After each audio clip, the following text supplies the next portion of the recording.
Hi and welcome to the Running Channel. I'm Anna and today I'm going to be talking to you all about running and your heart. What running does to your heart, how to look after your heart, and even go and get my heart checked out to show you how you can look after yours. If you're new around here, please do hit the subscribe button and tap the bell icon so you get notified when we upload new videos all about running, which we do every single week. If you ask the average runner about the risks involved in our sport, then the top 5 would probably contain things like some kind of injury, blisters, chafing, that kind of thing. But what probably doesn't spring to mind is sudden cardiac arrest. Now, sudden cardiac arrest can happen to anyone at any time. And there are instances of sudden cardiac death in running, although very rare. They do happen, mostly when it comes to more endurance type of running, like marathons, for example. Research estimates range from between 0.5 to 2 deaths per 100,000 marathon runners. And in a study in 2004 that looked at runners running distances from 10Ks to half marathons, that figure is even lower at 3.1 deaths per million runners. So you can see that the instances of SCD are incredibly low, but it is important to understand the individual risk factors. Generally, running and being active are good for your general health and good for your heart as well. The risk of SCD comes into it because of the exertion that we put ourselves under when we race and when we train, comparative to an inactive person, and the fact that it could also increase the risk in somebody who has an undiagnosed heart condition. You might have seen Bolton footballer Fabrice Muamba collapsing on the pitch due to a pre-existing heart condition. And England cricketer James Taylor was forced into early retirement. That was because of something called a hypertrophic cardiomyopathy. Now, anyone who is involved in competitive sports or is exerting themselves and being active for 4 hours or more a week is classified as being an active person compared to somebody who is doing less than that. And so it's recommended that they should go and get their heart checked out. And that's exactly why I've booked myself in for a screening. So I'm here at St George's Hospital in Tooting, where Cardiac Risk in the Young, a charity, carry out screenings for people under 35 who are active, and they do these ECG tests just to check to see what's going on inside. So I'm off to go and meet the team and have a test done for myself, just see what's going on with my own heart. So Anna, my name is Teresa, I'm one of the cardiac physiologists, okay? I'm going to do the ECG for you. I'm also going to do your height and weight. Yeah. And then while I'm doing the ECG for you, I will explain everything. Yeah. I'll explain what I'm doing, why I'm doing it. And then afterwards you get to see our cardiologist who will go through the results with you, and he will go through any questions, and he'll also read your paperwork and go through family history. Perfect. Is that okay? Yeah, great. Yeah. So you're quite happy if we do height and weight first? Yes. Yeah? Lovely. No okay. problem. So that's just out here. So if you just follow me. Now the test is completely painless. Yeah. I mean, a lot of people really don't believe it's till the end, but it honestly is. So if you'd like to step on here as well, please. Okay, and what I'm going to do is I'm going to wipe your skin first of all with a prep. Yeah. That lowers the resistance of your skin, so it helps the skin to dry, so we get a clearer contact. Okay. Then I'm going to put these little sticky pads on called electrodes. And other than these going on and the prep a minute ago, that is all you do feel. Yeah. And then once these are connected, so do you feel reasonably comfortable? Yeah. And then that one on there. Super comfy. Oh, that's good. Okay, so just as you are, so all I need you to do now is just stay still as you can. Yeah. Just sort of keep your head so your body's aligned forward. Yeah. Because believe it or not, that all makes a difference to the actual pattern. For us as physiologists, our job is to make sure it's 100% readable and 100% accurate, you know, for the doctor. Yeah. Okay. All right, Anna, it's all done. Great. Hi, my name's Chris. I'm one of the cardiologists with Cardiac Risk in the Young. Yeah. So you're Anna? Yes, I am. How are you today? Yeah, really good, thank you. Yeah, really good. The purpose of the ECG screening is to look for some of the inherited heart conditions that we know can cause sudden cardiac death in the young. Mm-hmm. And the majority of these we can detect and uncover on a surface ECG.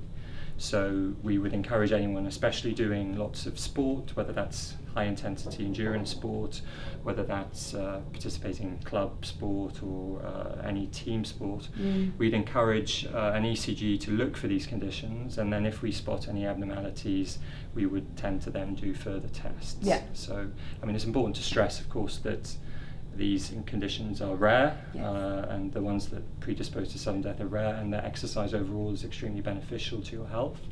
But this is your ECG tracing, and the ECG tells us electrical information about the heart.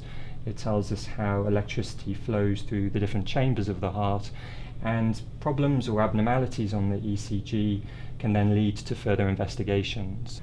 The ECG screening that we've done today shows that your ECG is normal, so there's no evidence of any of the inherited conditions that we look for. So you get an all clear from the health screen. Thumbs up.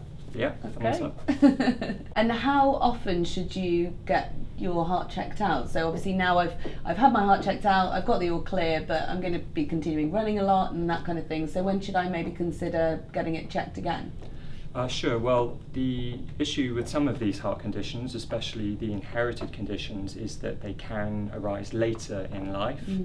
And if you do competitive sport, we know that, as I mentioned, the effects of exercise are extremely beneficial for your overall health and reduce the incidence of lots of problems such as diabetes, certain types of cancers, coronary artery disease in the future. But if you do lots and lots of sport, the incidence of problems relating to arrhythmias, if you have one of these rare conditions, is higher than people who don't do lots of exercise. So we would generally suggest having an ECG every 2 or 3 years if you do competitive sport, or of course if you were to have any symptoms or any emergence of any change in your family history, then we would want to see you sooner. Yeah, brilliant, that's great. Thank you so much for your time. No, you're welcome. Thank you very much. Thank you. Cheers. Regular running strengthens all of our muscles, but especially our hearts. Did you know that beginner runners can lower their resting heart rate by up to 10 beats per minute just from a few weeks of regular training? When you run, it makes your heart beat faster, which means that more blood is being pumped around your body too, which then increases the maximum oxygen uptake, or VO2 max. And if you want to find out more about what VO2 max is and how you can increase yours, then be sure to watch our video on the running channel all about that one. A recent study found that training for a marathon can reverse 4 years worth of aging in your arteries. So what they did was grabbed a bunch of volunteers who were running the London Marathon for the first time and tested out all of their vitals before they embarked on a 6-month training program. They then tested them again 3 weeks after running the marathon and found that there was less aortic stiffness in these volunteers. Now, MRI scans showed that their aorta, which is the biggest artery in the body which carries blood away from the heart, that had an aortic age of 4 years younger than when they started. And first-time runners also managed to lower their blood pressure. Now, aortic stiffness and high blood pressure are both risk factors in developing heart conditions later on in life, like heart attacks or strokes. So being able to run then lessens your risk factors in that happening, which sounds pretty good to us. As well as going for a screening to check out your heart health, there are steps that you can take to help keep your heart healthy too. So here we go. Take it steady. Don't go from nothing to high intensity all in one go. You wouldn't go from running a 5K to taking on an Ironman. Your heart is a muscle, just like the rest of the muscles in our body, that needs strengthening and training over time, so take it easy. Check out your family history too. You might find that there is a background of heart problems in your family, which can leave you at higher risk of sudden cardiac death. Listen to your body, pay attention to what it's telling you. When you're out on a run, if you feel palpitations, dizziness, lightheadedness, that kind of thing, make sure you go and talk to your GP about that. Eat healthily. Eating a balanced diet with plenty of fresh fruit, vegetables and whole grains, and limiting unhealthy fats and salts is really good for heart health. Don't smoke. This one kind of goes without saying, but if you smoke, you are at a higher risk of developing sudden cardiac death. And watch out for your cholesterol. Now, high cholesterol is one of the 3 biggest risk factors involved when it comes to sudden cardiac death. Some people genetically have a high cholesterol, but there are steps that you can take to limit your cholesterol by eating healthily, for example.